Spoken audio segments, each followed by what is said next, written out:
અમદાવાદમાં રવિવારે પણ શાળા ચાલુ રાખવા અંગે મોટા સમાચાર આવી રહ્યા છે। ભારે વરસાદ બાદ અભ્યાસના નુકસાનની ભરપાઈની તૈયારી કરવામાં આવી રહી છે, જ્યાં અમદાવાદમાં રવિવારે સ્વૈચ્છિક રીતે શાળાઓ ચાલુ રાખી શકાશે। વિદ્યાર્થીઓનો અધૂરો અભ્યાસક્રમ પૂર્ણ કરવા માટે શિક્ષણ વિભાગે આ નિર્ણય કર્યો છે।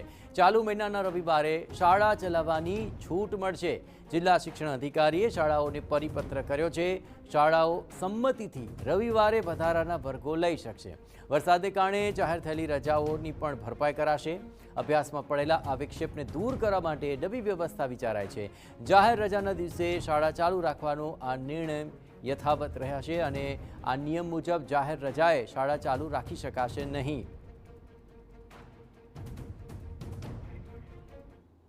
ખાસ કરીને વિદ્યાર્થીઓનું શૈક્ષણિક હિત ધ્યાને લઈને શાળાઓને સ્વૈચ્છિક રીતે વિદ્યાર્થીઓને વાલીઓને ખાસ કરીને આ બાબતે અવગત કરી શાળામાં જરૂરી જે વ્યવસ્થા છે એ પૂર્ણ કરી રવિવારના દિવસે પણ જો આ ઓગસ્ટ મહિનામાં અથવા તો એ પછીના મહિનામાં પણ જો શાળા ચાલુ રાખવી હોય તો રાખી શકશે।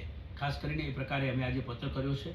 સ્વૈચ્છિક રીતે વિદ્યાર્થીઓના શૈક્ષણિક હિતને ધ્યાને લઈ વિદ્યાર્થીઓની સલામતીને ધ્યાને લઈ શાળાઓએ પૂરેપૂરી વ્યવસ્થા કરવાની રહેશે અને ખાસ વિદ્યાર્થીઓની વાલીઓને આ બાબતે અવગત કરવા